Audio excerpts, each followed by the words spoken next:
Hello students, previously we have studied the topic building and monuments, painting and other art effects and coin. Today we will study the topic inscription. Inscriptions means Shilaalekh. So let's start. See page number 8. Here, see page number 8, inscription. These are written on relatively hard surfaces, example stone and or metal. Some of the inscriptions of this period were recorded on copper plants, and some are inscribed on temple, mosque and building walls.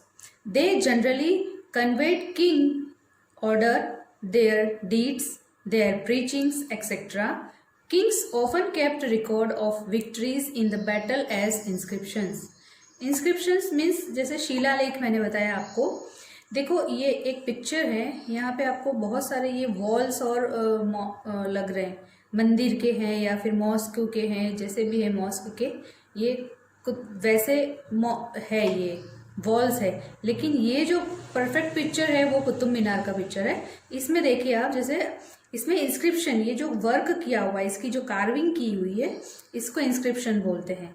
यानी कि वो hard surface पे किया जाता है. लिखा है ना यहाँ पे hard surface, written on hard surface, या तो बनाया जाता है या फिर लिखा जाता है.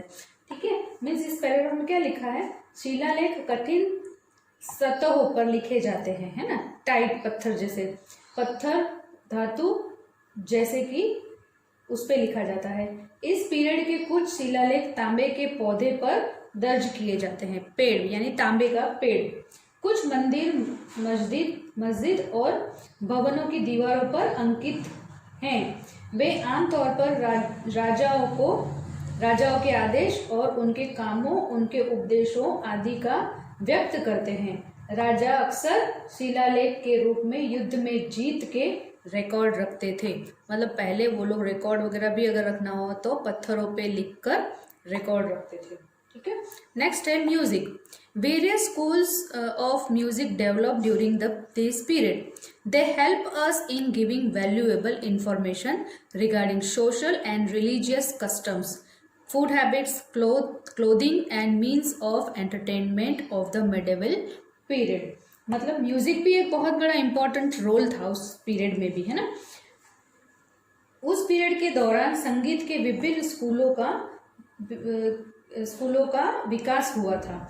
वे सामाजिक और धार्मिक रीति रिवाजों, भोजन की आदतों, कपड़ों और मध्ययुगीन के लोगों के मनोरंजन के बारे में बहुमूल्य जानकारी देने में हमारी मदद करते हैं. ओके, नेक्स्ट है literary sources. The books that were written by hand long ago are called manuscript. Usually, two types of materials were used for writing the manuscript.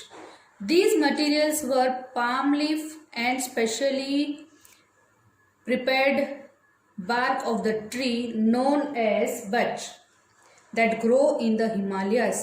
But from the 13th century, paper was used for writing. During this period, paper gradually became cheaper and easier available.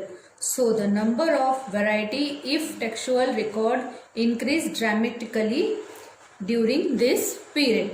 मतलब books जो लिखी जाती थी उसको साहित्य के स्रोत बताया गया है ना. तो साहित्य का स्रोत पुस्तक जो होती थी वो बहुत पहले हाथों से लिखी जाती थी. उन्हें पांडुलिपियां कहा जाता है. आमतौर पर दो प्रकार की सामग्री पांडुलिपि में होती थी. ये सामग्री ताड़ का पत्ता और हिमालय में उगने वाले बर्च के रूप में जानी जाती थी. पेड़ और उस पेड़ की विशेष छाल थी. लेकिन 13वीं शताब्दी यानी 13th सेंचुरी में से लेखन के लिए कागज का उपयोग किया गया था.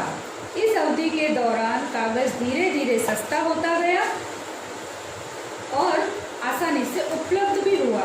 तो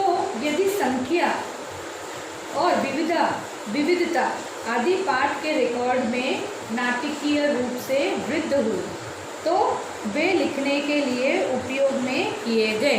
मीन्स पेपर बहुत चीप हो गया, सस्ता हो गया, तो फिर पेपरों का यूज़ किया गया।